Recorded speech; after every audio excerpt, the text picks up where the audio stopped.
Hello दोस्तों, आप सभी का स्वागत है ज्ञान स्टोरी चैनल में। चैनल को सब्सक्राइब जरूर कर ले।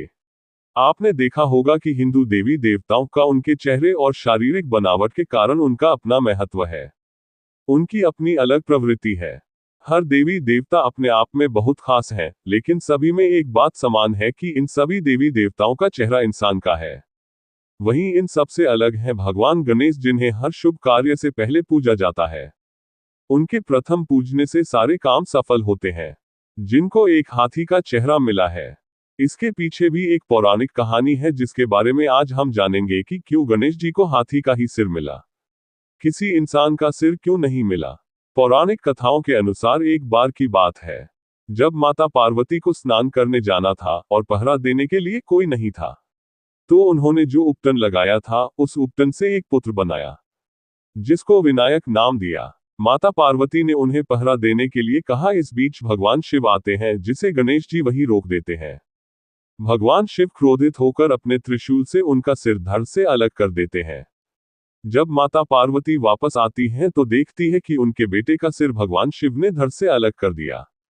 माता पार्वती यह सब देख रोने लगती है और आग बबूला हो जाती है। भगवान शिव पूछते हैं, तुम क्यों रो रही हो? तब माता पार्वती पूरी घटना बताती है। जब भगवान शिव कहते हैं कि तुम चिंता मत करो, मैं उसे वापस जीवित कर दूंगा। भगवान शिव अपने गणों से कहते हैं कि जाओ, उत्तर दिशा में जो सबसे पहला सिर दिखेगा उसे लेकर आना। उनके गण वैसा ही करते हैं और उत्तर दिशा में सबसे पहला सिर उन्हें इंद्र के हाथी ऐरावत का दिखता है। वह सिर लेकर आते हैं और भगवान शिव गणेश जी को हाथी का सिर लगाकर जीवित कर देते हैं। गणेश पुराण में वर्णन मिलता है कि एक बार की बात है, देवराज इंद्र वीरान जंगल में बह रही पुष्पभद्रा नदी के पास टहल रहे थे। देवराज इंद्र ने देखा कि वहां पर रंभा नाम की अप्सरा आराम कर रही है। इंद्र उसे देखकर कामुक हो गए। दोनों ने एक दूसरे को बड़े ही आकर्षित होकर देखा। तभी वहां से दुर्वासा ऋषि निकले। उन्हें देख देवराज इंद्र ने प्रणाम किया तो आशीर्वाद स्वरूप दुर्वासा ऋषि ने इंद्र को भगवान विष्णु का दिया पारिजात का पुष्प दे दिया और कहा, ये पुष्प जिसके भी मस्तक पर होगा वह तेजस्वी और परम बुद्धिमान होगा। माता लक्ष्मी सदैव उसके पास रहेंगी और उसकी पूजा भगवान विष्णु की तरह होगी।